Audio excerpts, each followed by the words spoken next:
Bonjour et merci de regarder cette vidéo aujourd'hui. J'ai énormément de plaisir à vous présenter Catherine Delorme. Donc aujourd'hui Catherine, j'aimerais simplement que tu puisses te présenter et dire un petit peu ton parcours professionnel, les études que tu as fait, tout simplement qui tu es. Eh bien, merci pour cette invitation.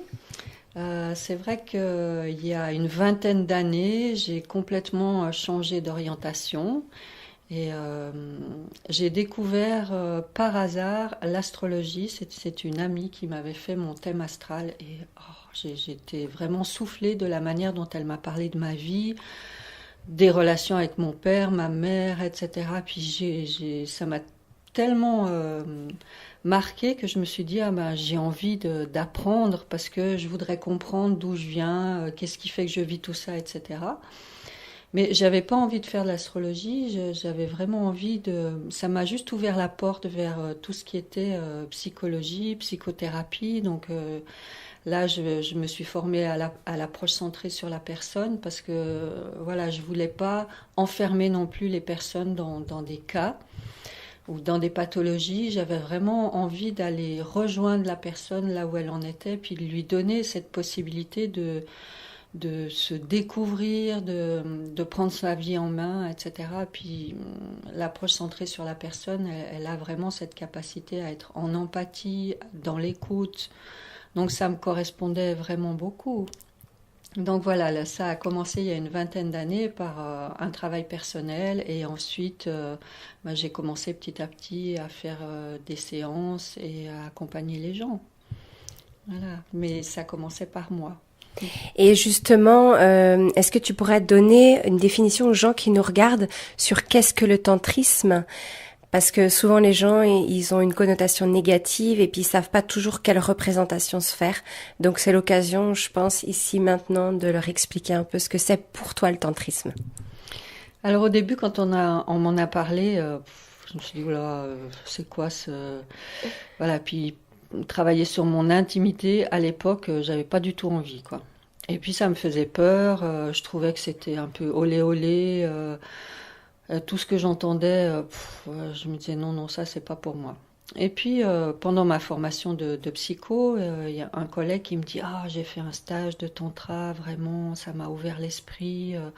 Tu peux pas savoir. Je pense que ça serait vraiment bien pour toi vu tout ce que ton parcours, ce que tu as vécu. Ça, on revient dans le corps et c'est respectueux, c'est bienveillant. C'est.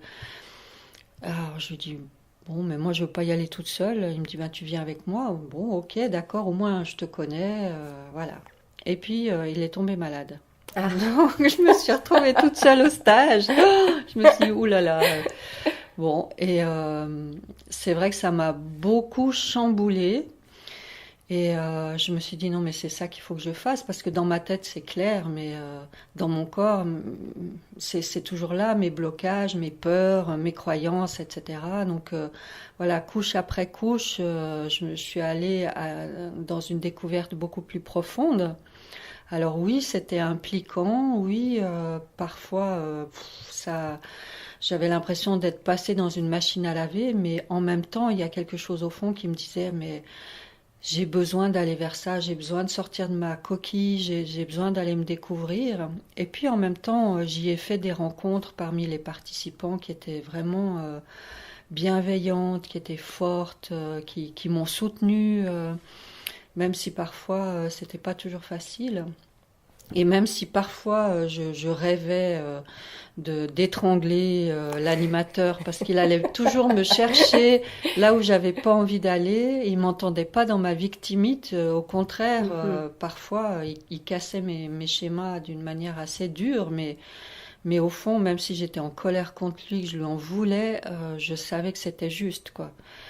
Donc voilà, j'ai vraiment pu sortir de ma bulle, sortir de ma carapace et découvrir vraiment qui j'étais.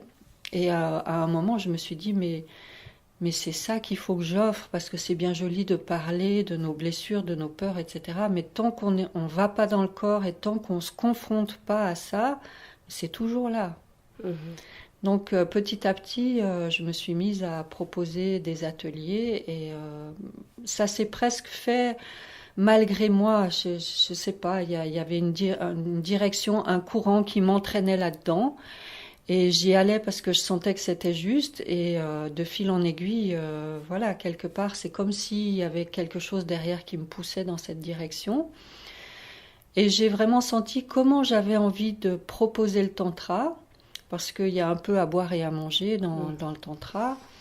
J'ai fait un peu toutes les expériences et j'ai vu là où c'était bienveillant, là où c'était pas respectueux pour moi, là où je me faisais violence pour faire comme tout le monde alors que ça me correspondait pas. Donc voilà, j'ai pu voir où j'avais envie d'amener les gens dans les stages.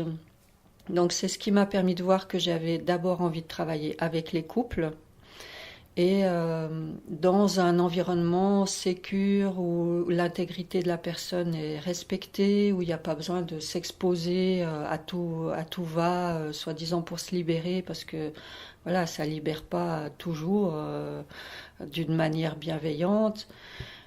Donc voilà, j'ai vu comment je pouvais offrir mon travail et c'est ça qui plaît aux gens, c'est qu'ils se sentent en sécurité et dans le couple, tout ce qu'on va travailler sur l'intimité, c'est fait avec une personne avec laquelle on a de l'affinité, avec qui on est en confiance.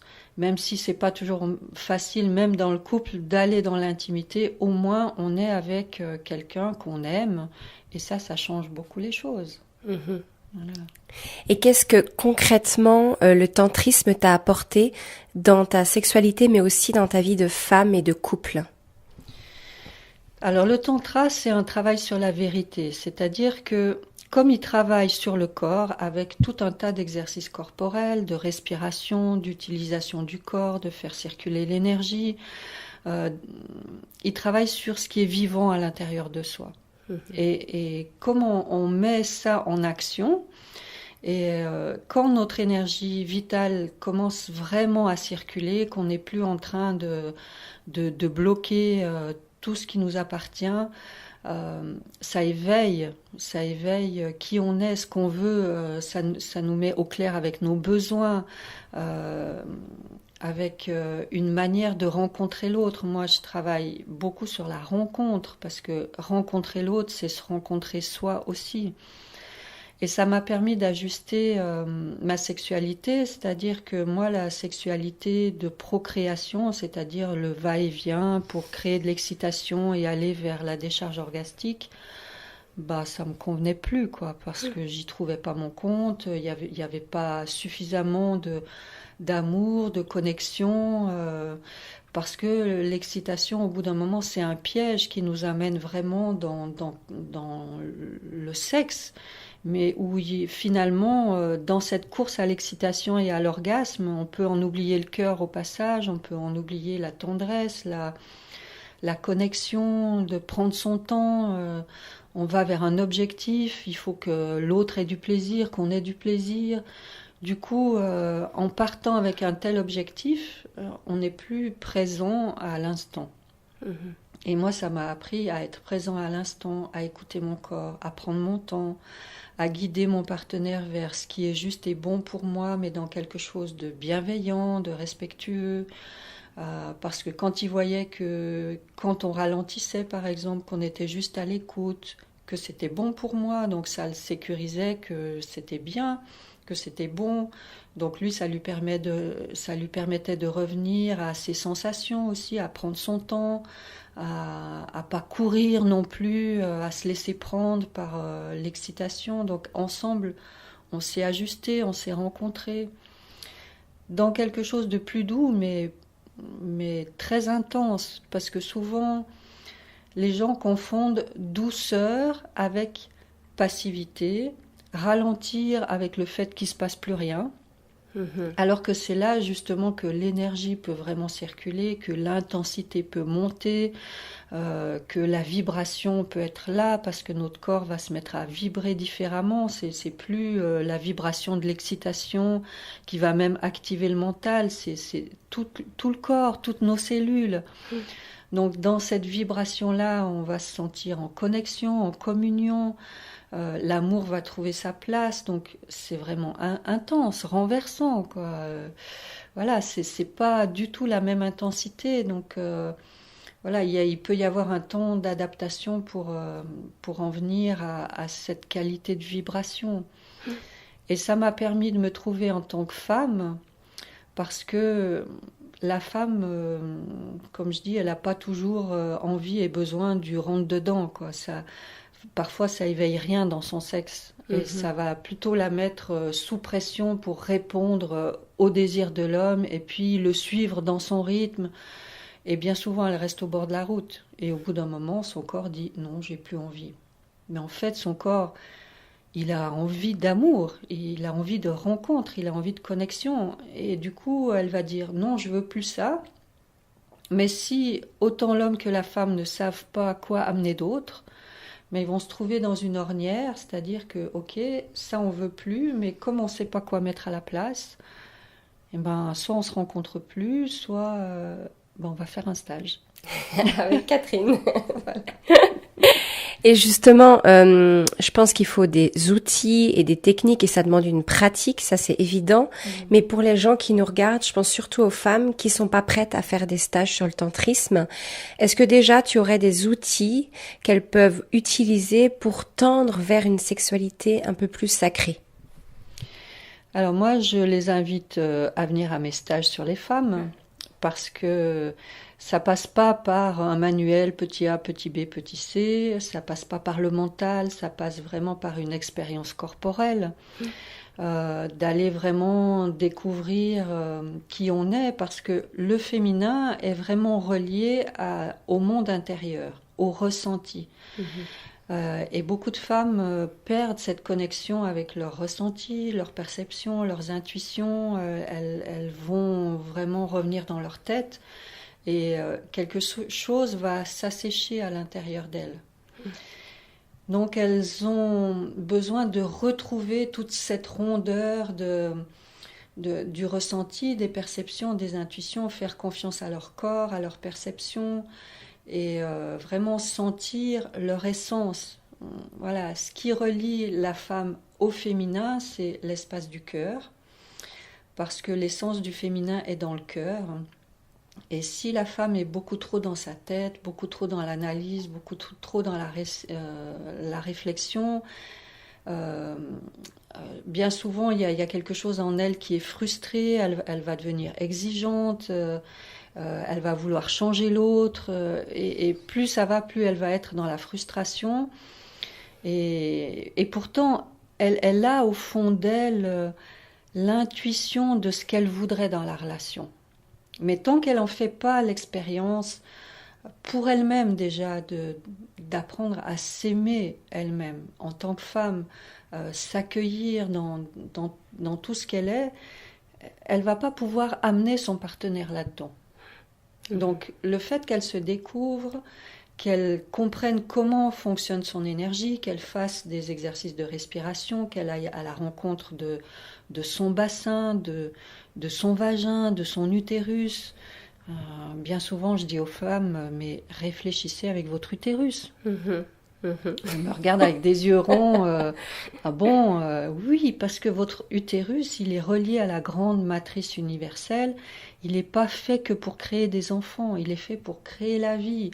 Il est fait pour développer tout ce que vous avez à développer dans la vie, qui part de là, de votre ventre. Donc, nous, les femmes, on devrait être à 95% dans notre ventre et le reste dans notre tête. Et bien souvent, c'est l'inverse. Donc, quand on perd cette connexion avec notre ventre, avec notre utérus, avec notre chaudron magique, là aussi, on va perdre cette connexion avec notre essence et fonctionner comme les hommes. Et finalement, il y a quelque chose en nous qui se dissout, qui se meurt, et qui fait que après, dans notre vie, ça va être difficile de créer vraiment une qualité de vie. Parce que l'essence du féminin est aussi là pour prendre soin de la vie. Quand on attend un enfant, tout en nous se met à l'écoute de ce qui se passe dans notre ventre, de ce qui se passe autour de nous. Donc on va se relier. Ensuite, quand l'enfant naît, on va se mettre à l'écoute de ses besoins, on va sentir, on va percevoir comment prendre soin de lui, parce que si on s'en occupe pas correctement, il meurt. Donc nous, notre essence, c'est vraiment prendre soin de la vie. L'homme, lui, son rôle, c'est je donne la vie. Donc je plante mes graines et puis après c'est bon. Lui, il sème. Donc c'est important pour lui d'aller vers l'excitation et l'éjaculation parce que dans sa mission, dans son essence, il faut qu'il crée la vie. Et nous, en tant que femmes, c'est prendre soin de la vie pour qu'elle puisse donner le meilleur d'elle-même. Donc notre essence, c'est d'être relié avec le cœur, d'être en lien et d'être en lien d'une manière douce, dans l'écoute, dans l'empathie, dans la compréhension. Et ce lien, c'est quelque chose qui est très fort chez nous et tout dans notre vie est fait pour créer du lien. Et lorsque la femme perd le lien avec elle-même, perd le lien avec son essence, effectivement, il y a quelque chose qui se meurt en elle et elle va fonctionner comme les hommes. Et souvent, je dis à la maison, 2 hommes, ça le fait pas. 2 yang ensemble, ça fait des étincelles. Donc, chacun a besoin d'être dans son essence. Et la femme est faite pour créer du lien, pour avoir cette qualité de relation. Et c'est pour ça que bien souvent, elle va être entre guillemets dans une forme d'exigence, parce que dès qu'elle perd le lien avec son compagnon, avec ses enfants, avec la vie autour d'elle, ça l'insécurise. Et à ce moment-là, souvent, elle devient chiante. Il faut le dire. Voilà. Et souvent, je dis aux hommes, si votre partenaire, vous la trouvez chiante, c'est que soit vous vous positionnez pas, soit il n'y a plus ce lien entre vous et c'est plus que de tête à tête, dans la joute verbale, et c'est sec. Voilà. Et dans la sexualité, c'est la même chose. S'il n'y a plus cet espace du cœur, si le partenaire est un bon technicien, mais qu'il n'y a plus, il n'est pas présent à tout ce qui se passe en lui, et dans cette connexion et dans ce lien avec l'autre, la femme, elle n'a plus envie. Elle n'a plus envie d'intimité, elle n'a plus envie juste de sexe. Parce qu'au bout d'un moment, ça ne la nourrit pas. Mais justement, là, je pense que tu viens de donner des clés, en fait, pour les gens qui nous écoutent. Déjà, d'expliquer pourquoi ça fonctionne pas, c'est important. Et puis, je pense que maintenant, en 2017, on parle énormément de la femme, de prendre soin de la femme. Mais pour beaucoup de femmes qui nous regardent, elles savent pas concrètement ce que ça veut dire. Donc, tu as déjà un peu répondu, mais je trouvais que c'était important que tu précises, qu'est-ce que c'est que le féminin et puis à quoi ça se rattache, en fait. Ben oui. Ça se rattache à ce pourquoi on est fait, dans quelque chose peut-être de très basique, mais c'est pour ça que je parle de l'essence, parce que toute femme n'est pas venue sur Terre pour avoir des enfants. Il y en a qui peuvent pas en avoir, il y en a qui n'en veulent pas.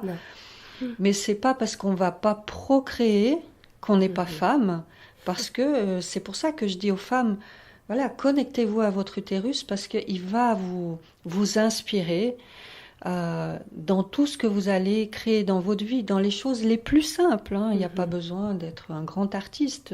Voilà, c'est pas là que ça se passe.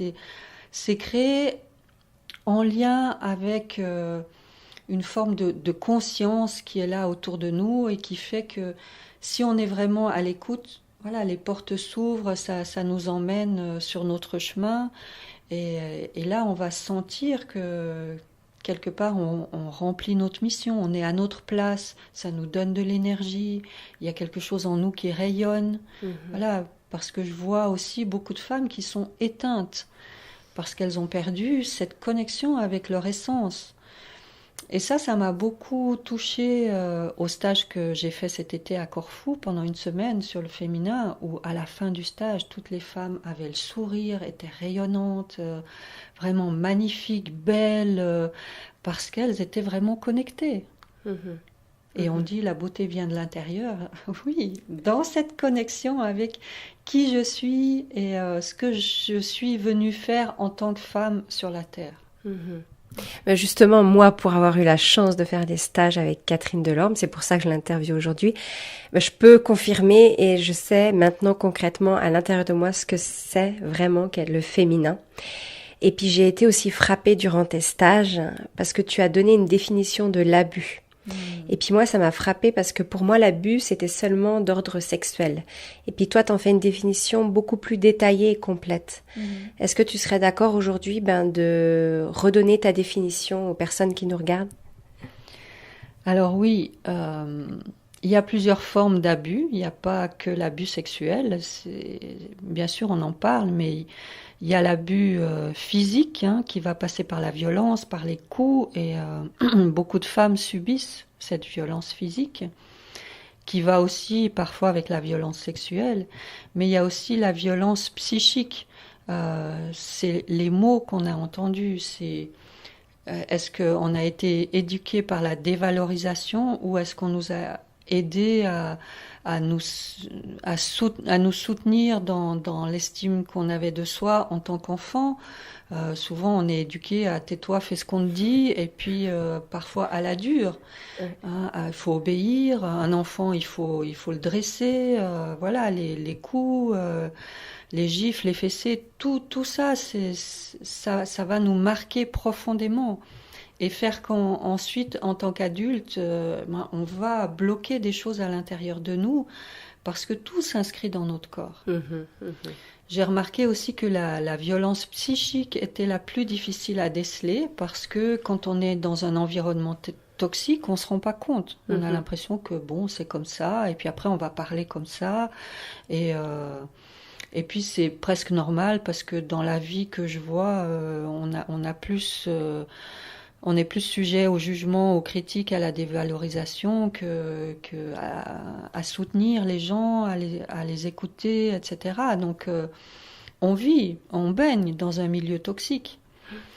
Mais ça fait partie d'une sorte de normalité alors que ça s'inscrit vraiment profondément à l'intérieur de nous.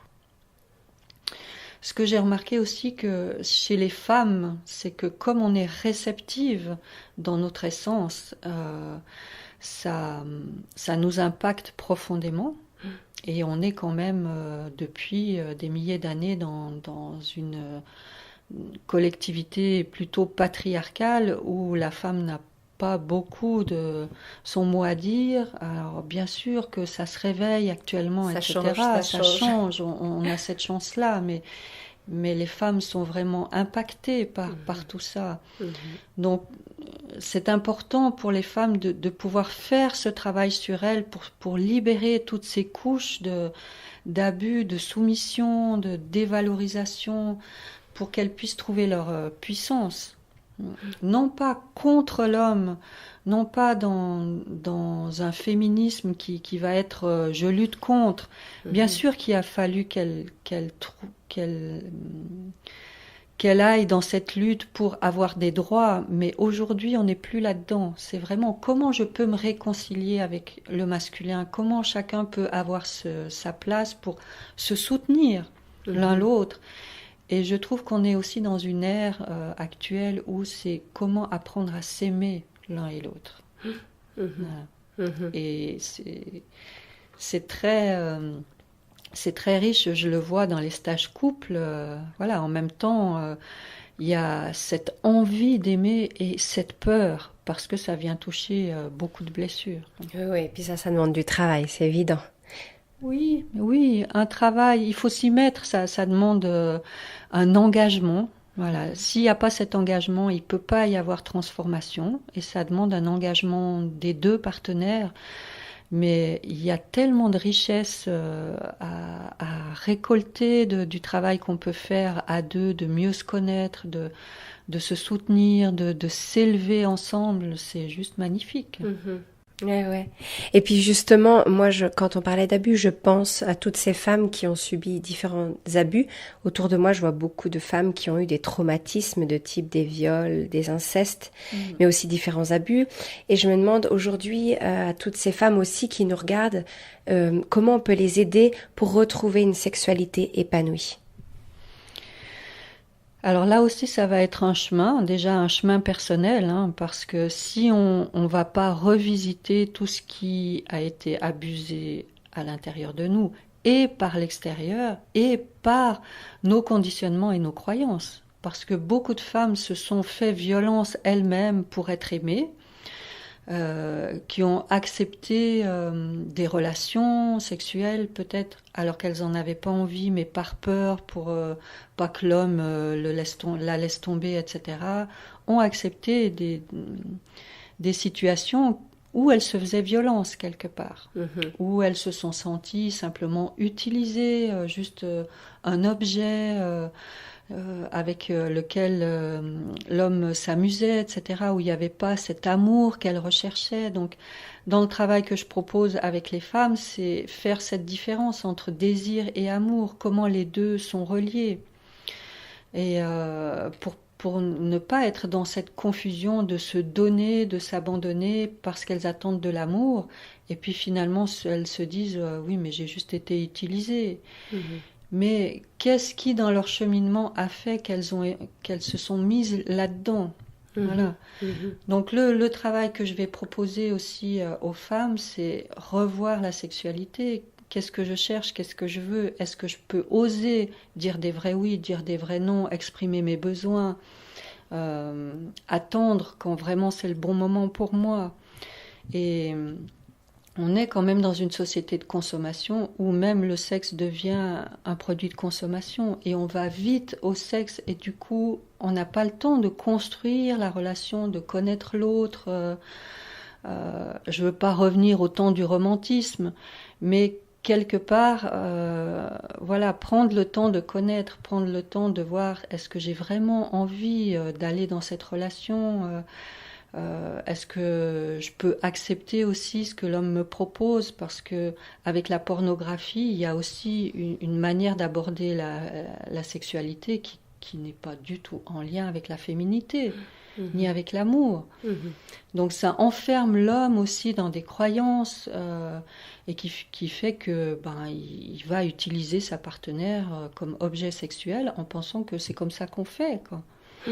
Donc voilà, tout ça est revu, revisité pour que quelque chose s'ajuste à l'intérieur, dans le respect de soi, dans l'estime de soi.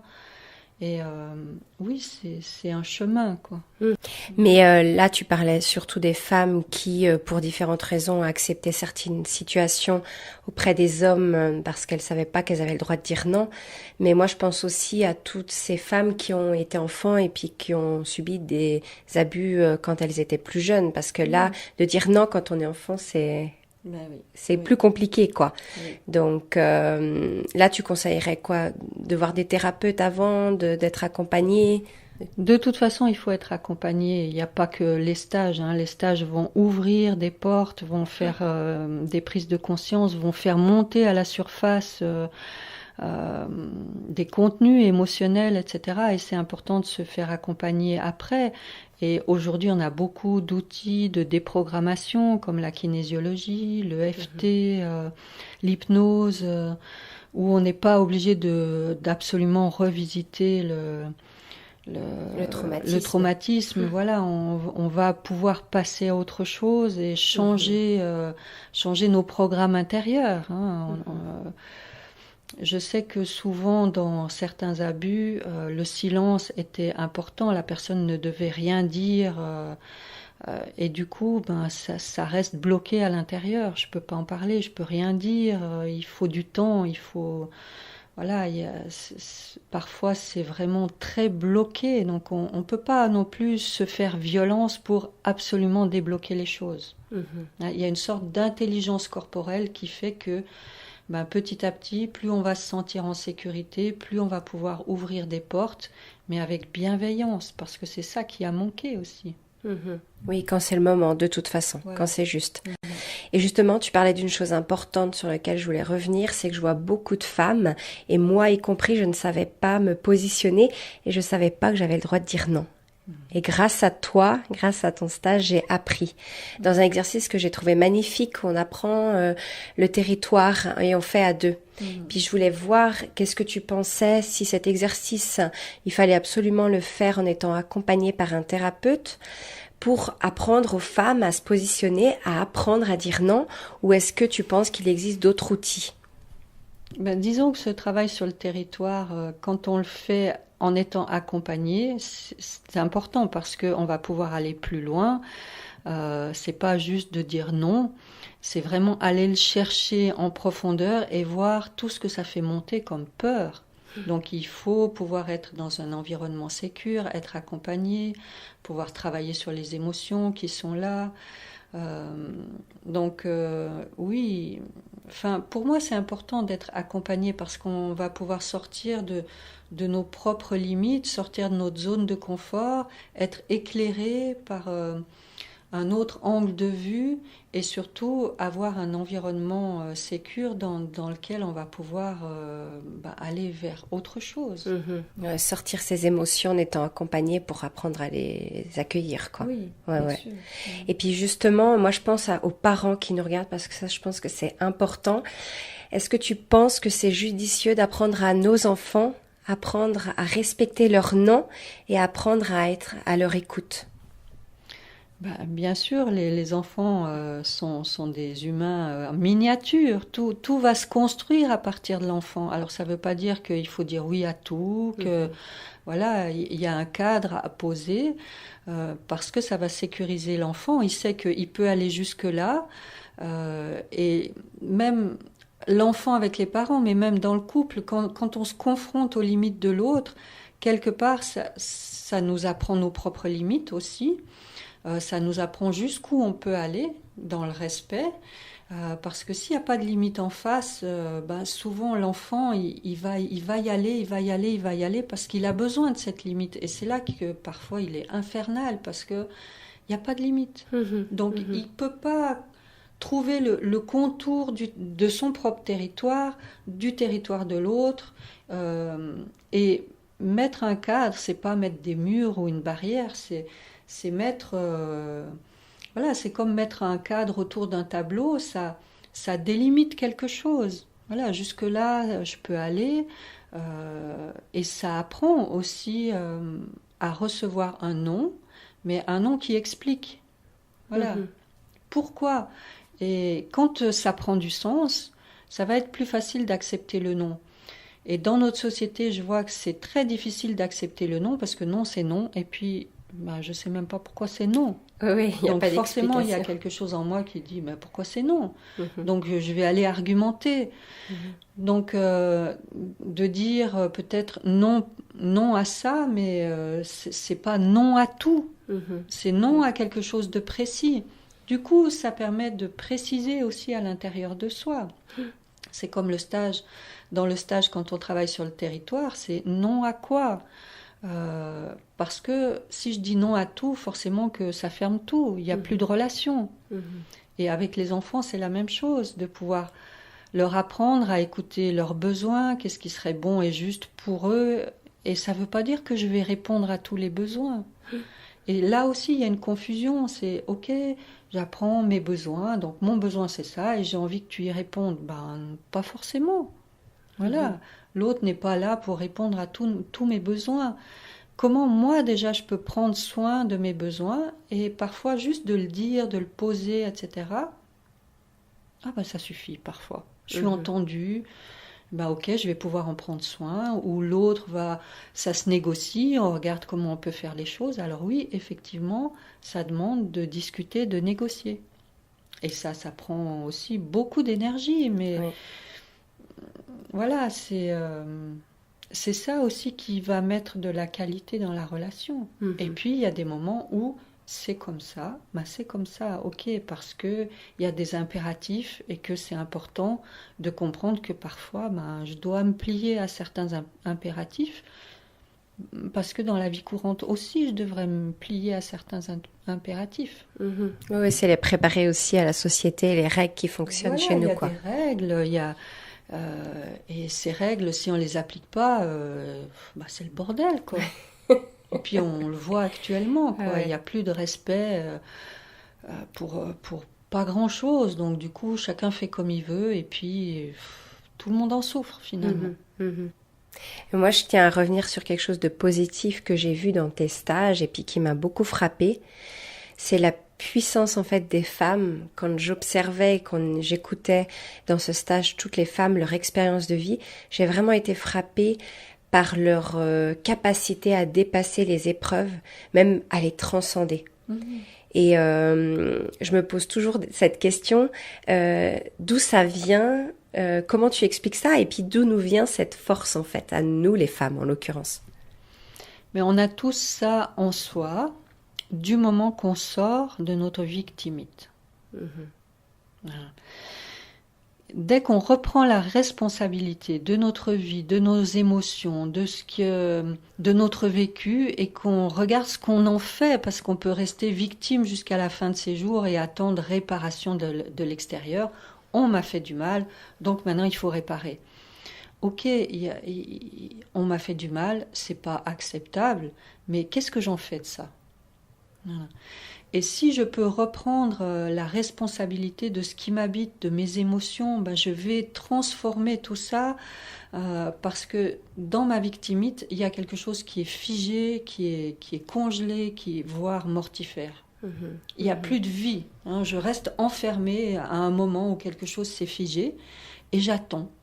J'attends qu'on me respecte, j'attends qu'on répare quelque chose, qu'on m'apporte quelque chose. Mais tant que j'attends, je ne suis pas en lien avec ma puissance, avec ma force de vie. Parce que la puissance, c'est quoi? C'est la force de vie. Donc dès que je me remets en lien avec ça et que je me réapproprie mon vécu, mes émotions pour en faire quelque chose de constructif, je me relie à ma puissance. Oui, tu viens de dire quelque chose de très important, c'est on a le choix en fait. Soit on est dans le rôle de victime, et en plus souvent ça provoque énormément de colère, donc à l'intérieur il y a quelque chose qui ronge, ou alors on reprend sa responsabilité, et puis là ça change tout quoi. Oui. Ouais. La responsabilité, c'est la réponse habilitée à la situation. Trouver les bonnes réponses pour transformer. Voilà.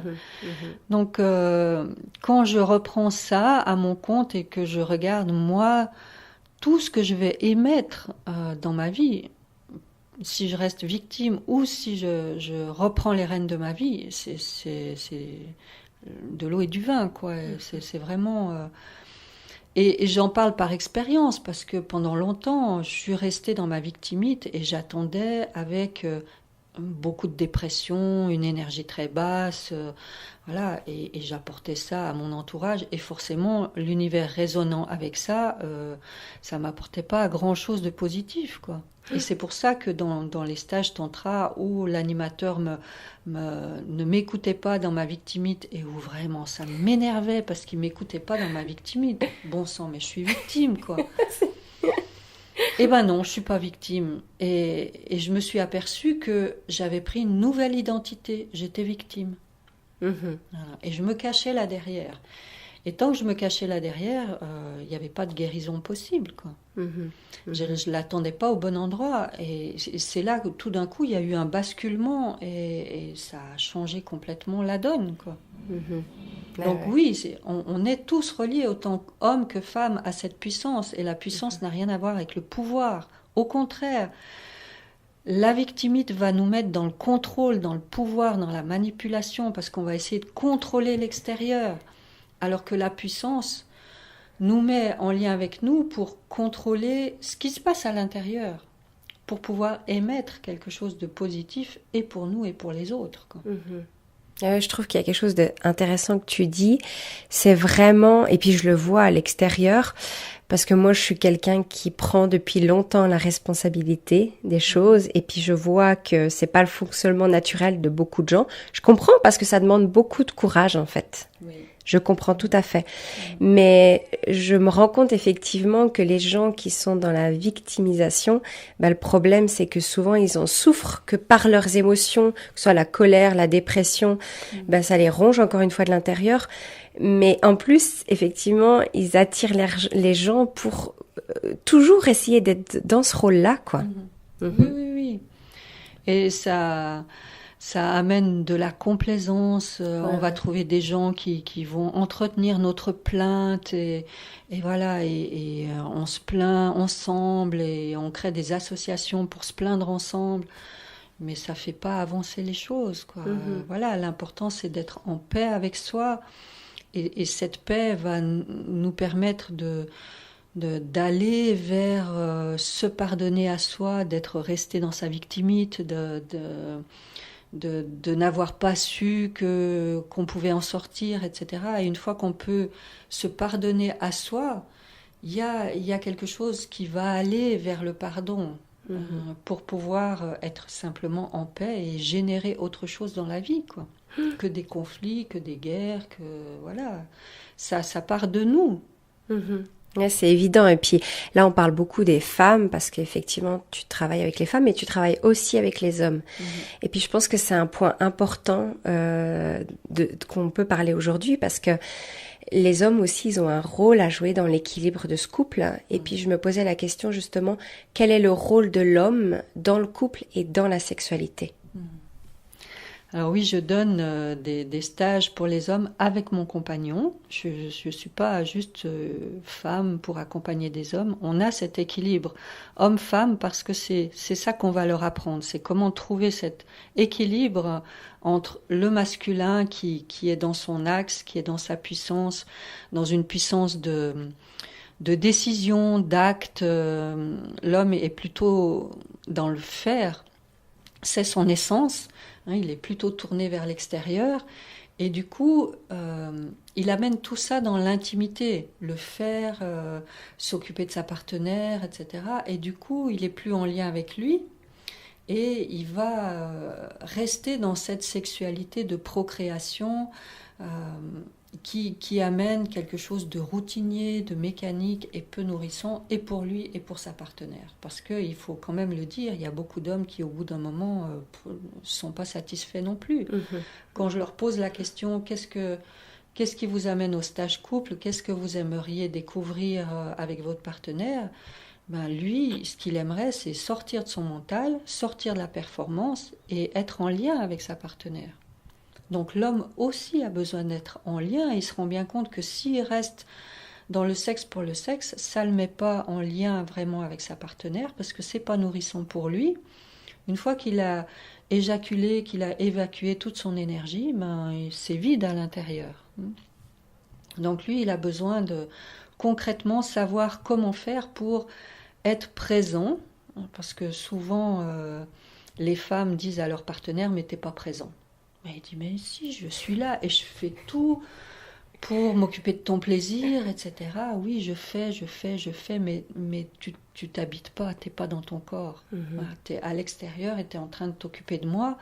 Mais moi, ce que j'ai besoin, c'est de te rencontrer toi, dans ce que tu vibres, dans ce que tu vis, dans ce qui se passe, dans ton corps, dans ton cœur, dans tout ton être. Donc, c'est ça que les hommes viennent apprendre, c'est comment être en connexion avec leur être, parce que c'est pas naturel pour eux. Eux, ils sont toujours projetés à l'extérieur, donc revenir à l'intérieur, c'est tout un monde à découvrir, et c'est vraiment une mission pour eux que de revenir dans leurs sensations, de goûter à leurs sensations. Ils sont très conditionnés aussi à être un bon amant pour leur partenaire. Ça veut dire qu'ils vont devoir s'occuper du plaisir de leur partenaire. Mais quelle responsabilité! Si la femme est fermée, si elle n'est pas en connexion avec son cœur, avec son corps, avec ses sensations, ben il pourra bien tout faire. C'est pas lui qui a les clés. Donc, ils ont quelque chose quand même qui pèse sur leurs épaules, c'est cette responsabilité du bonheur et du plaisir de leur partenaire. Mais ça, c'est un sac à dos qui est juste lourd. Lourd. Et actuellement, ben, s'ils lâchent ce sac à dos, qu'est-ce qu'ils mettent à la place? Ils n'ont rien à mettre à la place parce que ça fait partie de certains apprentissages. Et ces apprentissages, pour l'instant, on les apprend nulle part que dans les stages. Exactement. On leur a pas appris aussi. Non, chacun s'est débrouillé comme il pouvait avec la sexualité, en lisant des livres, en regardant des vidéos, en regardant des films porno. mais ça les amène bien loin de la qualité de la rencontre. Et c'est presque violent, quoi, ce qui est amené par rapport à la pornographie. Donc j'ai parfois des femmes qui viennent, qui me disent mais mon partenaire est abonné à la pornographie, mais moi je veux pas. Mais comme ils ont besoin de repères concrets, qu'est-ce qu'on leur propose d'autre à part la pornographie? Donc ils s'accrochent à ça en se disant oui voilà ça me donne des idées, etc. Mais ils sont complètement à côté de la plaque, quoi. Oui, et puis tu as dit quelque chose de juste, c'est que en fait on leur donne cette responsabilité en leur disant qu'ils doivent absolument être performants et qu'ils sont responsables du plaisir de la femme. Et effectivement, c'est pas le cas. Donc, on doit aussi reprendre notre responsabilité à nous les femmes. Et justement aussi comment nous les femmes, on peut les accompagner, les hommes, dans cette sexualité, parce qu'on a aussi un rôle à jouer. Pour pouvoir les accompagner, il faut bien connaître son corps. Déjà, savoir s'occuper de son propre désir, de son propre plaisir, en faisant circuler l'énergie, en étant à l'écoute de son corps, en utilisant son bassin correctement, en étant au clair avec mon rythme. Mon rythme n'est pas celui de mon partenaire. Donc comment je peux l'amener à visiter mon jardin, à se mettre à mon rythme, et en lui faisant sentir à quel point c'est bon pour moi. Parce que beaucoup de femmes ne disent rien, subissent, et puis après vont faire des critiques. Et elles attendent que ça soit l'homme qui amène autre chose, mais l'homme, pour l'instant, il a rien à proposer. Donc, quand l'homme n'a rien à proposer, soit il reste dans ce qu'il connaît, soit il fuit et il se retire, ou il va voir ailleurs, parce que ça le déstabilise. Donc, quand on amène des outils concrets, il va mordre à l'hameçon, parce que c'est concret pour lui. Et souvent, les femmes... quand elles disent « oui, mais je veux plus ce genre de sexualité, j'aimerais plus de sacré, j'aimerais plus de connexion », bon, c'est bien joli, mais lui, il dit « mais je fais comment ?» Voilà. Donc, ils ne mordent pas trop à l'hameçon quand leur partenaire leur en parle, parce qu'il n'a pas de solution. Et si l'homme n'a pas de solution, eh ben, il ne s'avance pas. Il fonctionne comme ça. Il a besoin de solutions concrètes. Donc, si nous, les femmes, on n'amène pas aussi quelque chose de concret, en lui disant, prends le temps de ralentir, qu'est-ce qui se passe dans ton corps, t'es où, de se regarder, de se parler, etc., mais il n'y va pas. Donc, quand ils viennent au stage, tout ce qu'on leur fait faire, c'est très concret. Donc, du coup, ils en font l'expérience dans leur corps, et après, c'est reproductible. Parce qu'ils l'ont vécu, ils ont fait les expériences et ils ont pu voir quand je suis centrée, quand je suis chez moi, quand je m'occupe de moi, effectivement oui, il y a quelque chose qui passe avec ma partenaire, alors que si je suis là à m'occuper d'elle, elle s'en va, elle se sent envahie, ça l'énerve, ça la met en colère. Donc, il voit bien où il doit se positionner. Et quand on est accompagné là-dedans et qu'on peut débriefer sur l'expérience, ça prend du sens. Donc, du coup, c'est concret. Et après, ils reviennent plus facilement. Alors moi je vous conseille, même si vos maris, vos conjoints veulent pas, faites pour vous le stage et puis après souvent ils ont envie de venir parce qu'ils voient que concrètement ça fonctionne et que la femme est beaucoup plus ouverte et épanouie et en tout cas c'est un réel plaisir. Puis moi je pense aussi encore une fois aux parents qui ont des enfants et puis qui n'ont pas beaucoup de temps, comment prendre du temps pour le couple, comment être épanoui dans son couple quand justement on a des enfants. Oui, c'est vrai que ça prend beaucoup de temps et la rencontre est souvent un effort de plus à faire avec tout ce qu'on a dû faire déjà dans la journée et s'occuper de l'autre, c'est bon, j'ai plus envie, je me suis déjà occupée de ceci, de cela, des enfants, etc. J'ai pas envie de m'occuper de toi, je suis fatiguée, voilà. Donc comment avoir des moments de qualité dans lesquels on peut se ressourcer ensemble? Et dans les stages, je vais donner des choses toutes simples. Et ça permet de voir comment ces petites choses toutes simples au quotidien préparent la rencontre et en même temps met de la connexion entre l'homme et la femme ils sont beaucoup plus en lien, beaucoup plus dans quelque chose de fluide, et ça, les enfants vont le sentir. Donc, un petit truc que je dis déjà, c'est comment vous vous dites bonjour et au revoir. Est-ce que c'est juste salut, je m'en vais, ou est-ce que c'est juste un bisou rapide, ou est-ce que je prends le temps d'aller vers toi, de te regarder, de te prendre dans mes bras, de t'embrasser, de te souhaiter une bonne journée. Ça prend 2 minutes, même pas. Mais tout d'un coup, il y a une sorte de qualité qui passe entre les deux. On se voit, on se regarde, on se touche, on se sent. Et tout est dans le regard aussi, et dans la qualité du regard. Je t'offre cet instant-là, je suis juste avec toi dans cet instant-là. Et c'est nourrissant. Il n'y a pas besoin de passer 2 heures ensemble pour être nourri. C'est des petites choses comme ça qui font que même les enfants, ils vont regarder les parents à ce moment-là, puis ils vont dire « Ah, vous êtes tout amoureux !» Parce qu'ils le sentent. Ouais. Et je vois dans les stages, quand il y a une connexion entre un couple qui va parler de son expérience, par exemple, quand on est en feedback, mais tout le monde est touché, tout le monde est ému. Je dis, ben voilà, c'est ça que vos enfants vont sentir, quoi. Cette connexion qu'il y a entre vous. Donc, comment vous pouvez avoir des petits moments dans la journée pour penser l'un à l'autre, pour vous connecter, pour vous faire un câlin, vous prendre dans les bras. Et souvent, il y a des femmes qui me disent, mais moi, je vais jamais demander un câlin à mon partenaire parce que si je vais vers lui, que je vais dans ses bras, ça veut dire que j'ai envie de sexe. Donc j'y vais pas. Donc on en fait le moins possible, on se touche le moins possible parce que ça signifie pour certains, ah bah tiens, si elle se rapproche, c'est que je peux y aller.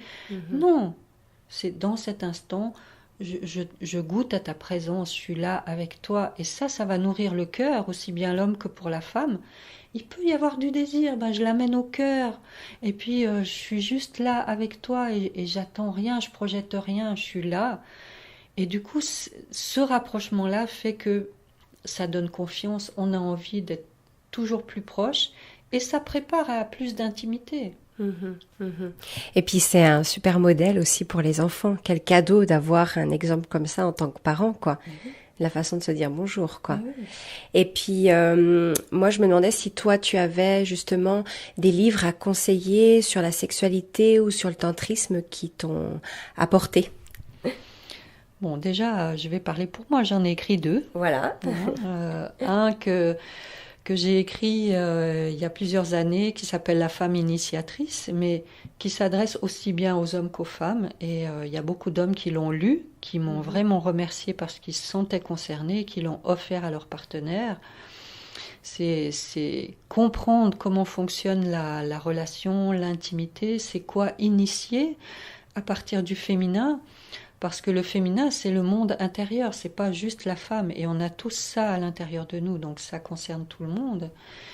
Et là, dernièrement, j'ai écrit Tantra pour les couples, c'est comment tisser ensemble de la connexion en utilisant les outils du Tantra. Mais les outils du Tantra, c'est comment j'utilise mon corps. Comment je vais être dans cette... d'en prendre le temps, d'être avec l'autre. Je donne plein de pistes comment s'y prend l'homme, comment s'y prend la femme. Mon compagnon va donner aussi son point de vue, son expérience. Donc voilà, ça devient plus concret pour le couple et ça donne des références aux hommes sur comment s'y prendre en tant qu'homme. Après, il y a plein de livres sur le tantra. Margot Anand avait sorti pas mal de bouquins voilà, qui permettent de se faire une idée de dans quelle direction on s'en va avec le tantra, qui est vraiment un chemin de qualité de vie, c'est une philosophie de vie. Tantra, c'est passer à travers le mental, à travers nos conditionnements pour transformer quelque chose. C'est vraiment quelque chose de transformateur, c'est une philosophie de vie. Donc voilà, il y a plein de livres sur le tantra dans le commerce qui vont ouvrir à dans quelle direction on va. Et après, dans les stages, chaque couple va faire sa propre expérience, parce que ce qui est important, c'est de trouver sa propre expérience dans la dynamique de notre couple, qui va être différente de la dynamique du couple d'à côté. Donc il ne s'agit pas de calquer quelque chose sur notre relation.